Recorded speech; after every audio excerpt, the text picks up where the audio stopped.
The year is 1939. A whisper of tension becomes a roar that will swallow the globe. This is not a story of heroes. There are no shining knights, only men of flesh and blood, thrust into a world of fire and steel. They leave behind sunlit fields and quiet towns, stepping into a landscape of shadows, where the sky is perpetually gray with smoke and ash. Every footstep is a gamble, every sunrise a small, fragile victory. The ground, churned into a sea of mud, pulls at their boots, a constant reminder of the earth's claim on them. This is the Eastern Front. Winter descends not as a gentle blanket of snow, but as a predator. The temperature plummets, freezing oil in engines and hope in hearts. Soldiers huddle together, their breath turning to ice in the air. The enemy, not just the man across the field, but the gnawing cold itself. Frostbite claims fingers and toes, a silent, creeping thief. A diary entry from a German soldier reads, "The cold is our worst foe. We are ghosts in a white hell. We fight for a patch of frozen ground we will abandon tomorrow." The vast, unforgiving expanse of the Russian steppe seems to stretch into eternity, indifferent to the struggle playing out upon its surface. Meanwhile, in the bombed-out cities, life clings on amidst the rubble. A child's toy lies half-buried in debris, a silent testament to a life interrupted. In London, during the Blitz, families crowd into underground stations, the rumble of the trains a temporary distraction from the thunder of falling bombs overhead. The air is thick with dust and fear. A woman clutches a photograph, her face illuminated by the dim emergency lights. Her expression a mixture of resilience and profound loss. The war isn't just fought on the front lines. It's a daily battle for survival in the heart of civilization. The sirens wail, a nightly song of destruction. Across the Pacific, the war takes on a different face. Jungles, dense and suffocating, become the new battleground.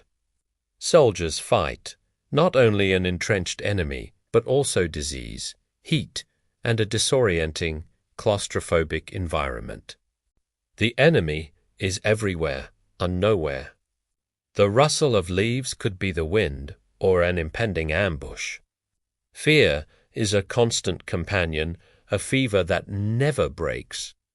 Letters home are filled with a desperate longing for normalcy, for a world that seems impossibly distant.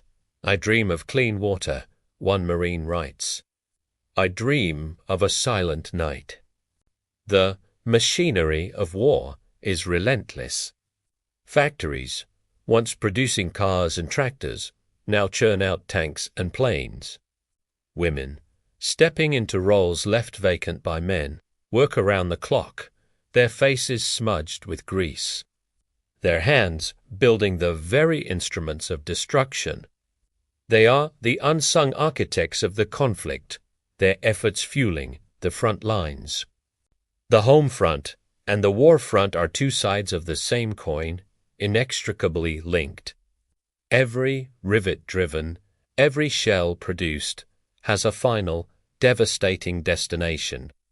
The sheer scale of the industrial effort is staggering, a testament to humanity's capacity for both creation and annihilation. In the occupied territories, a different kind of war is waged, a war of whispers, of clandestine meetings and quiet defiance. Resistance fighters move through the shadows, risking everything for a flicker of freedom. For them, every alleyway is a potential trap, every stranger a possible informant. The price of capture is absolute, yet they persist. They sabotage rail lines, distribute illicit newspapers, and provide intelligence to the Allies. Their courage is not found in grand charges, but in small, persistent acts of rebellion against an overwhelming force. Their fight is one of attrition, a slow erosion of the oppressor's power. As the tide begins to turn, the cost becomes even more apparent. The beaches of Normandy are not a glorious stage for liberation, but a brutal, chaotic slaughterhouse. Soldiers wade through blood-red water, the sounds of machine guns and explosions a deafening symphony of death. For those who make it to the shore, the fight is far from over. They crawl across the sand, inch by inch, under a hail of fire. Victory is measured in yards gained, in friends lost. A medic, his hands stained red, works tirelessly, a desperate attempt to hold back the tide of mortality. The sand absorbs it all, a silent, impartial witness. The final days of the war bring no relief, only a new form of horror. As Allied forces push into Germany, they uncover the concentration camps. The soldiers who liberate these places are forever changed. They witness sights that defy language, a level of inhumanity that shakes the very foundation of their understanding of the world. The survivors are walking skeletons, their eyes hollowed out by suffering. The silence of the camps is heavier than any explosion, filled with the ghosts of millions. This is the war's darkest secret, a wound on the conscience of humanity that will never fully heal. The war ends not with a triumphant cheer, but with a profound, exhausted silence. Cities lie in ruins, landscapes are scarred, and a generation is lost. The soldiers who return are not the same boys who left. They carry the war within them, in their memories, in their nightmares, in the empty stares that see things others cannot. The civilians who survived emerge from their shelters into a changed world. Their lives shattered, their futures uncertain. The celebration is fleeting, replaced by the staggering task of rebuilding, of mourning, of trying to make sense of the senseless. The documents are sealed, the photographs filed away. But the echoes remain. They are in the stories passed down through families, in the aging monuments in town squares, in the collective memory of a world that tore itself apart. This was not a grand adventure. It was a descent into the darkest corners of human nature. It was the systematic dismantling of lives, dreams, and futures on an unprecedented scale.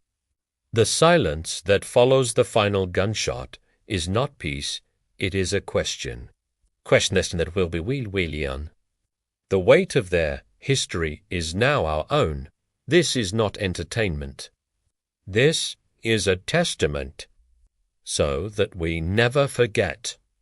Subscribe to Supreme Front, like this video and share it. Let their story be a warning.